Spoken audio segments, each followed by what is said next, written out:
நீங்க கவனிச்சிருக்கீங்களா? இப்ப நாம ஒரு மருத்துவ பரிசோதனைக்கு போறோம், குறிப்பா ஒரு எக்ஸ்ரே எடுக்கிறோம்னு வைங்க. ம் ஆமா. அங்க ஒரு மிக துல்லியமான எதிர்பார்ப்பு இருக்கும். உங்களது கை வலிக்குதுன்னா எக்ஸ்ரே எடுப்பாங்க. அந்த படத்துல உடைந்த எலும்போட வெள்ளக்கோடு ரொம்ப தெளிவா தெரியும் இல்லையா?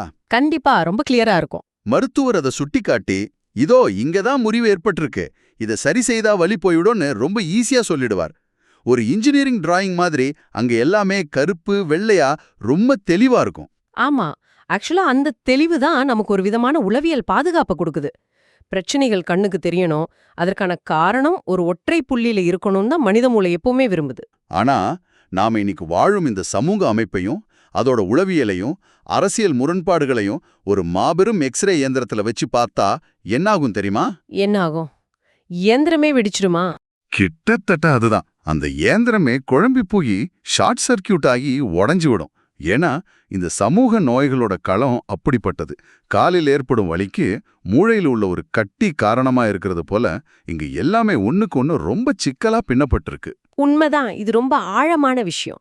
அதனால தான் இன்றைய ஆழமான அலசலுக்கு உங்களை வரவேற்கிறோம். இன்னைக்கு நம் மேஜையில் உள்ள தரவுகள், அதாவது கட்டுரைகள், பொருளாதார ஆய்வுகள், சமூகவியல் குறிப்புகள், இது எல்லாமே ரொம்ப முக்கியமானது. தனிமனித வாழ்வாதார போராட்டங்கள், அரசியல் முரண்பாடுகள், ஊடகங்களின் உளவியல், அப்புறம் அன்றாட நாம காணும் நிர்வாக சீர்கேடுகள், இது எல்லாத்தையும் தோலுரித்து காட்டுற மாதிரி அமைஞ்சிருக்கு. உண்மையிலேயே இது ஒரு சவாலான அதே சமயம் மிக அவசியமான தேடல். நம்முடைய கைகள்ல இன்னைக்கு கிடைச்சிருக்க தரவுகள் ஒண்ணுக்கொன்னு தொடர்பில்லாத வெவ்வேறு திசைகள்ல பயணிக்கிற மாதிரி தோணலாம். ஆமா, மேலோட்டமா பார்த்தா அப்படிதான் தெரியும். ஒரு பக்கம் நுகர்வு கலாச்சாரம், இன்னொரு பக்கம் கோவில் நிர்வாக ஊழல். இது இரண்டுக்கும் என்ன சம்பந்தம் நீங்க யோசிக்கலாம்.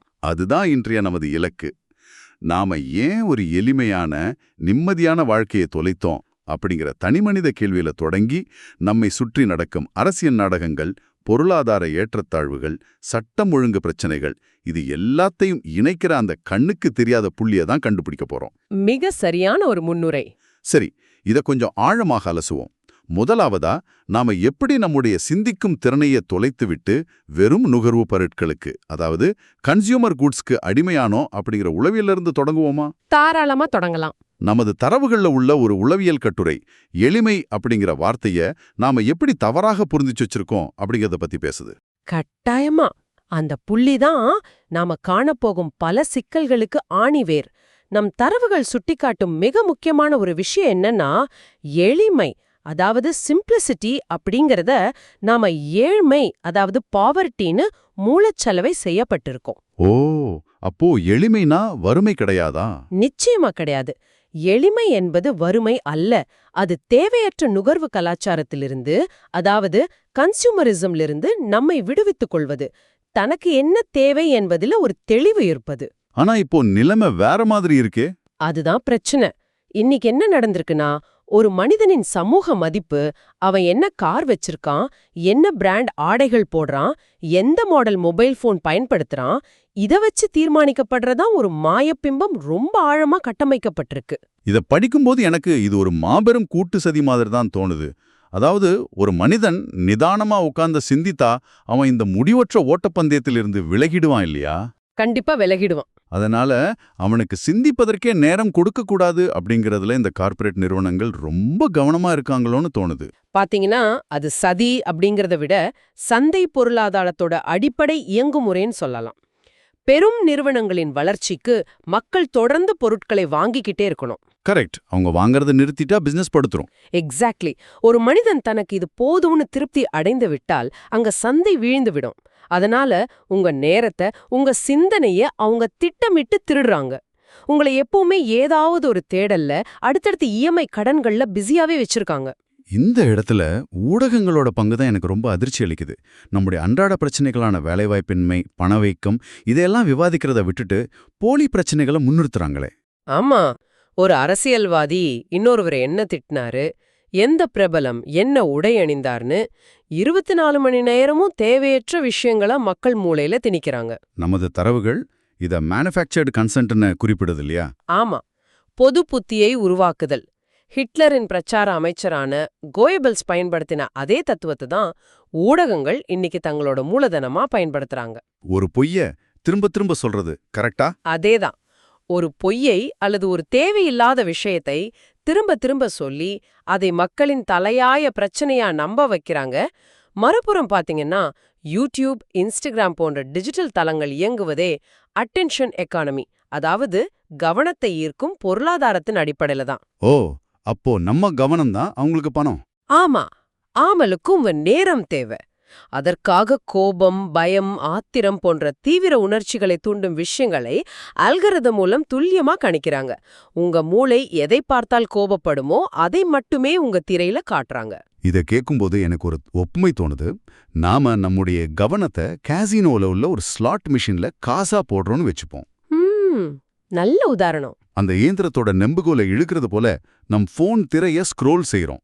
ஊடகங்கள் அந்த இயந்திரத்தோட உரிமையாளரா இருந்து நமக்கே தெரியாம லாபம் பார்க்கறாங்க. நாம சுழற்றி சுழற்றி விளையாடுறோம், வெற்றி கிடைக்கும்னு நம்புறோம். ஆனா இறுதியில நம் நேரத்தையும் நிம்மதியையும் இழந்து தோற்பது நாம தான். 100க்கு 100 உண்மை. ஒருவேளை இந்த அல்காரிதம்கள் உலகத்தோட தலைசிறந்த மூளைகளால் உருவாக்கப்பட்டவைனா இதிலிருந்து நம்ம தப்பிக்கவே முடியாதா? இது ஒரு முடிவில்லாத வலையா? இதில் ஆச்சரியப்பட வைக்கும் உண்மை என்னவென்றால், நாம தப்பிக்க முடியும். நிஜமாவா? எப்படி தப்பிக்கிறது? எப்படி தப்பிப்பது என்பதற்கான திறவுகோல் எந்த தொழில்நுட்பத்திடமும் இல்லை. அது நம்மிடமே தான் இருக்கு.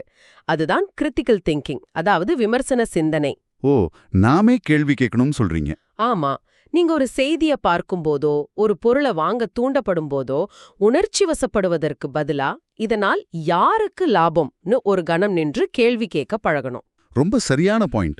அல்கரிதம் உங்க கோபத்தை தூண்டலாம், ஆனா அந்த கோபத்தை வச்சு யார் பணம் சம்பாதிக்கிறாங்கன்னு நீங்க சிந்திக்க தொடங்கிட்டா அந்த இடத்துல அல்கரிதத்தோட மாயை உடைந்து விடும். நீங்க சொல்றது தத்துவார்த்தமா சரியா இருக்கலாம். ஆனா இந்த மாயையிலிருந்து வெளியே வந்து நிஜமான பொருளாதார யதார்த்தங்களை பார்த்தா நிலைமை இன்னும் அச்சமூட்டுது. எந்த விதத்துல சொல்றீங்க? நம்முடைய ஆய்வு தரவுகள்ல ஒரு குறிப்பிட்ட நபரோட பதிவை படித்தேன். 35 வருடங்களாக போராடும் ஒரு மாற்றுத்திறனாளியின் வலியும் தனிமையும் அதுல பதிவாகியிருக்கு. அவர் தான் சம்பாதிக்காவிட்டால் இந்த சமூகம் தன்னை எப்படி நடத்தும்னு வேதனையோடு கேட்கிறார். ஆமா, அந்த பதிவு ரொம்ப எமோஷனலா இருந்தது. தன் தந்தை கூட நிதி சுதந்திரம் தர மறுத்து வெறும் சொத்தை மட்டும் பேரளவுக்கு தருவதாக கூறுவதன் பின்னணியில் உள்ள அந்த சுயமரியாதை இழப்பு, அது எவ்வளவோ கொடூரமானது. அது மிக ஆழமான வேதனை தரக்கூடிய ஒரு யதார்த்தம். நம் சமூகம் ஒரு மனிதனோட மதிப்பை அவன் ஈட்டும் பொருளை வச்சே கணக்கிடுகிறது. பணம் இல்லமா மதிப்பு இல்ல. கரெக்ட். ஒருவர் பொருளாதார ரீதியா அடுத்தவரை சார்ந்திருக்கும்போது அது குடும்பமாகவே இருந்தாலும் சமூகம் அவரை ஒரு சுமையா பார்க்க தொடங்குது. அதுவும் ஒரு மாற்றுத்திறனாளிக்கு இது தனிமையின் உச்சகட்டத்தை கொடுக்கும். இதுக்கு தீர்வு தான் என்ன? மூலம் அவர் வீட்டிற்குள்ளேயே முடங்கி கிடக்காமல் தன் அறிவையும் திறமையையும் பயன்படுத்தி நிதி சுதந்திரம் பெற முடியும். ஒரு அதிகார அமைப்பை எதிர்க்க பொருளாதார பாதுகாப்பும் மிக மிக அவசியம். அந்த தனிமனித போராட்டத்தை அப்படியே நம் நாளோட மேக்ரோ பொருளாதாரத்தோட ஒப்பிட்டு பார்க்கும்போது தான் எனக்கு தலை சுத்துகிறது. நம் தரவுகளில் குறிப்பிடப்பட்டுள்ள அந்த கே ஷேப்ட் எக்கானமி, அதாவது கே வடிவ பொருளாதாரம் அப்படிங்கிற கருத்துரு மிக முக்கியமான ஒண்ணு. ஆமா, அதுதான் இந்தியாவின் தற்போதைய பொருளாதார சூழலை துல்லியமா விளக்குது. இந்த கே வடிவ பொருளாதாரம் எப்படி செயல்படுதுன்னு பாப்போம். ஆங்கில எழுத்தான கே நினைவில் கொள்ளுங்க.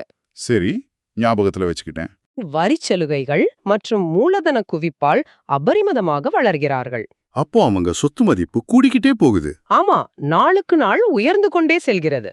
ஒரு நிமிஷம், அப்படியானால் அந்த கேயின் கீழ் நோக்கி செல்லும் கோடு வெறுமனே தேக்க நிலையில இல்ல, அது அதலபாதாளத்தை நோக்கி சரிந்து கொண்டிருக்கிறதுன்னு சொல்றீங்களா? சரியாக பிடித்தீர்கள். அது நடுத்தர மற்றும் அடித்தட்டு மக்களின் நிலை. நம் தரவுகள் சுட்டிக்காட்டும் எண்கள் ரொம்ப அதிர்ச்சியானவை. என்ன சொல்லுது அந்த தரவுகள்? 146 கோடி மக்கள் தொகை கொண்ட நம் நாட்டுல சுமார் 80 கோடி பேருக்கு இன்னும் இலவச ரேஷன் அரிசி தர வேண்டிய அளவுக்கு வறுமை நிலவுது. பொருளாதார ஆய்வறிக்கைகள் மிக தெளிவா கூறுது. அதாவது டிமானிட்டைசேஷன், ஜிஎஸ்டி இதெல்லாம் காரணமா? ஆமா, பணமதிப்பிழப்பு, ஜிஎஸ்டி போன்ற திட்டங்கள் நடைமுறைப்படுத்தப்பட்ட விதம் எவ்வாறாக சிறு குறு தொழில்களின் பணப்புழக்கத்தை அழித்து அவர்களை வறுமைக்குள் தள்ளியது என்பதை அந்த தரவுகள் விவரிக்கின்றன. இது ஒரு சிஸ்டமிக் ஃபெயிலியர். இந்த இடத்துல தான் அரசியல்வாதிகள் புகுந்து விளையாடுறாங்க. மக்களிடமுள்ள இந்த வறுமையையும் விரக்தியும் பயன்படுத்தி அவங்க எப்படி பிழப்பு நடத்துறாங்கன்னு பார்க்கும்போது சிரிப்பதா அழுவதானே தெரியல. அரசியல்வாதிகள் எப்பவுமே மக்கள் உணர்ச்சிகளை தான மூலதனமா வச்சிருக்காங்க. இணையத்துல ஒரு வதந்தி பரவி வருவதா நம் தரவுகள் குறிப்பிடுது. அதாவது நடிகர் விஜய் தனது தமிழக வெற்றிக் கழகம் டிவிகே மூலம் ஆட்சிக்கு வந்தால் 8 கோடி மக்களுக்கும் தலா 30 லட்சம் ரூபாய் தருவார்னு. இது எந்த அளவுக்கு சாத்தியம்? மக்கள் இதை நம்புறாங்களா? இது இணையத்துல பரப்பப்படும் மிகைப்படுத்தப்பட்ட பிம்பம் மட்டுமே. இத சாதாரண பொருளாதார கணக்கீட்டிலே நாம புரிஞ்சு கொள்ளலாம். எப்படி? கொஞ்சம் விளக்குங்களேன். இப்போ 8 கோடி பேருக்கு 30 லட்சம் ரூபாய் வீதம் கொடுத்தால் அது இந்தியாவின் மொத்த உள்நாட்டு உற்பத்தியான ஜிடிபியை விட பல மடங்கு அதிகமாகும். இது முற்றிலும் சாத்தியமில்லாத ஒன்று. அப்போ உண்மையான வாக்குறுதிகள் என்ன? அரசியல் களத்தில் முன்வைக்கப்படும் உண்மையான வாக்குறுதிகளும் விவாதத்திற்குரியவைதான். பெண்களுக்கு மாதம் 2500 ரூபாய், 8 கிராம் தங்கம், மாணவர்களுக்கு 20 லட்சம் கல்விக் கடன் போன்றவை அறிவிக்கப்படுவதா தரவுகள் கூறுது. இதெல்லாம் கொடுக்க மாநில அரசிடம் பணம் இருக்கா? அதுதான் கேள்வி. மாநில அரசின் தற்போதைய நிதிநிலையை ஆய்வு செய்யும் அறிக்கைகள் ஏற்கனவே மாநிலத்திற்கு 10 லட்சம் கோடி ரூபாய் கடன் சுமை இருப்பதை சுட்டிக்காட்டுகின்றன. இதை எப்படி ஈடுகட்டுவார்கள் என்பது பெரிய கேள்விக்குறி. இவர்களுடைய அரசியல் உத்திகளுமே எந்த ஒரு கொள்கை பிடிப்பும் இல்லாம முரண்பாடாக தான் இருக்கு. எடுத்துக்காட்டா நம் தரவுகள்ல குறிப்பிடப்பட்டுள்ள தமிழிசை சௌந்தரராஜன் அவர்களின் அரசியல் பயணத்தை பாருங்க. தன் தந்தையின் தீவிர காங்கிரஸ் பாரம்பரியத்தை விட்டுவிட்டு முற்றிலும் நேரெதிர் கொள்கை கொண்ட பாஜகவில் இணைந்து திராவிட கட்சிகளுக்கு எதிராக அரசியல் செய்தார். அதேபோல விஜயும் ஆரம்பத்துல ஆளுங்கட்சியான திமுகவுடன் இணக்கமாக இருந்துவிட்டு இப்போ தனது மாநாடுகளில் அவர்களை கடுமையாக எதிர்ப்பது. இதெல்லாமே மக்களுக்கான கொள்கை என்பதை தாண்டி ஒரு மார்க்கெட்டிங் வியூகம் போலதானே தெரியுது. அரசியல்ல இது பாரம்பரிய வாக்கு வங்கியை உடைத்து தமக்கான இடத்தை உருவாக்கும் ஒரு உத்தி என்று அரசியல் ஆய்வாளர்கள் குறிப்பிடுறாங்க. ஆனா இதுல கவலைக்குரிய விஷயம் வேற ஒண்ணு இருக்கு. என்னது? லாபி அரசியல், அதாவது லாபி பாலிடிக்ஸ் பற்றி தரவுகள் பேசுது. ராஜ்மோகன் போன்றவர்கள் ஒரு கட்சி இன்னும் 50 ஆண்டுகள் தொடரும்னு சொல்றதை எடுத்துக்கொள்ளுங்கள். மக்களாட்சியில் எந்த தலைமையும் நிரந்தரம் அல்ல. ஆமா, மக்கள் தான் முடிவு பண்ணணும். கரெக்ட். அப்படி 50 ஆண்டுகள் ஆட்சி செய்வோன்னு சொல்வது அரசியல் விசுவாசத்தின் வெளிப்பாடே தவிர அது ஆரோக்கியமான ஜனநாயகத்தின் குரல் அல்ல. Here is where it gets it really interesting. இங்கதான் விஷயம் ரொம்ப சுவாரஸ்யமாகுது. நம்ம ஆரம்பத்துல பார்த்த ஒரு தனி மனிதனின் வறுமைக்கும் இப்ப பேசும் இந்த அரசியல் லாபிகளுக்கும் ஒரு நேரடி தொடர்பு இருக்கு. தங்களுக்கு தேர்தல் நிதி தரும் பெருநிறுவனங்களுக்கான ஏஜென்ட்டுகளா மாறிவிட்டார்கள் என்பதை நமது தரவுகள் தர்க்கரீதியாக நிறுவுகின்றன. அது ஒரு கசப்பான உண்மை. இதனாலதான் 35 வருடங்களாக ஒரு மாற்றுத்திறனாளி தன்னுடைய அடிப்படை உரிமைக்காக அரசு இயந்திரத்தின் முன் கையேந்தி நிற்க வேண்டியிருக்கு. ரொம்ப துல்லியமான இணைப்பு. அந்த விரக்தியின் வெளிப்பாடுதான் அமைப்புகளின் மீதான மக்களின் கோபமா பல நேரங்கள்ல வெடிக்குது. அதிகாரத்தில் இருப்பவர்கள் எளிய மக்களை எப்படி கையாளுகிறார்கள் என்பதற்கு சமீபத்திய நிகழ்வுகள் நம்மிடம் இருக்கு. உதாரணமா எதை சொல்றீங்க? உச்ச நீதிமன்ற மூத்த நீதிபதி சூரியகாந்த் அவர்கள் வேலையில்லாத இளைஞர்களை கரப்பான் பூச்சிகள்னு இழிவுபடுத்தியதா வந்த செய்தி பெரும் கொந்தளிப்பை ஏற்படுத்தியதை நினைவு கூறுங்கள். ஆமா, நம் குறிப்புகள்ல ஒரு போராட்டம் பற்றி படித்தேன். அது மதுரையில நடந்ததா? கரப்பாம்பூச்சிகளை வச்சு ஏதோ செய்தாங்களே. ஆமா, மே 24, 2026 அன்று மதுரையில நடந்த போராட்டம் அது. டிவைஎஃப்ஐ மற்றும் எஸ்எஃப்ஐ அமைப்பினர் இணைந்து காக்ரோச் ஜனதா பார்ட்டி, அதாவது சிஜேபின்னு ஒரு நையாண்டி பெயர்ல வீதியில இறங்கி போராடினாங்க. எதற்காக அப்படி ஒரு விசித்திரமான போராட்டம்? அது அதிகார வர்க்கத்தை எப்படி பாதிக்கும்? ஏன்னா அதிகாரத்தின் அகங்காரத்தை உடைக்க சில நேரங்கள்ல கூர்மையான நையாண்டியே சிறந்த ஆயுதம். வேலையில்லா திண்டாட்டத்துல தவிக்கும் இளைஞர்களின் தன்மானத்தை கரப்பான் பூச்சிகள்னு அதிகார வர்க்கம் அசிங்கப்படுத்திய போது அதே கரப்பான் பூச்சி குறியீடுகளை வச்சு போராடியது அந்த அமைப்பின் முகத்தில் அடித்தது போல இருந்தது. அது ரொம்ப பவர்ஃபுல்லான ஒரு விஷுவல். அமைப்புகள் சீரழியும் போது அங்கு பொறுப்புடைமை, அதாவது அக்கவுண்டபிலிட்டி இல்லாம போகுது என்பதற்கான அறிகுறிதான் இதெல்லாம். இதற்கு இன்னொரு நேரடி உதாரணமும் நம் தரவுகள்ல இருக்கு. ராமேஸ்வரம் ராமநாத சுவாமி கோவில் லெட்டு மோசடி, அததானே சொல்றீங்க? ஆமா, அதேதான். அந்த செய்தியை படித்தபோது நான் நிஜமாகவே அதிர்ச்சி அடைந்து விட்டேன். மே 15, 2026 அன்று வெளிச்சத்திற்கு வந்த விவகாரம் அது.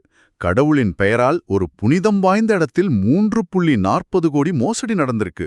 நம்ப முடியாத அளவுக்கு பெரிய தொகை அது. கிட்டத்தட்ட 11,40,000 லட்டுகள் திருட்டுத்தனமா தயாரிக்கப்பட்டு விற்கப்பட்டுள்ளன. பாஸ்கர் பஞ்சமூர்த்தி உள்ளிட்ட சிலர் கைதாகியிருக்காங்க. ஆனா என்னுடைய கேள்வி என்னவென்றால், கேளுங்க, இத்தனை லட்சம் லட்டுகளை தயாரிக்க நெய், மாவு போன்ற மூலப்பொருட்கள் வேண்டும். அதை தயாரித்து விற்க ஒரு இடம் வேண்டும். இதை எப்படி ஹிந்து சமய அறநிலைத்துறை இவ்வளவு நாள் கண்டுபிடிக்காமல் இருந்தது? இது வெறும் தனிநபர்களின் திருட்டு மட்டும்தானா? இதை ஒரு பரந்த கண்ணோட்டத்தோடு பொருத்தி பார்த்தால் இந்த மோசடியின் பரிமாணம் உங்களுக்கு புரியும். இது வெறும் தனிநபர்களின் திருட்டு அல்ல. இது ஒரு கட்டமைப்பு ரீதியான தோல்வி, அதாவது ஒரு சிஸ்டமிக் ஃபெயிலியர். அறநிலைத்துறை சரியா கண்காணிக்கலன்னு சொல்றீங்களா? எக்ஸாக்ட்லி. இந்த ஊழலுக்கு ஆணிவேர் ஹிந்து சமய அறநிலைத்துறையின் முறையான தணிக்கை, அதாவது ஒரு ப்ராப்பர் ஆடிட் இல்லாத மெத்தன போக்குதான்.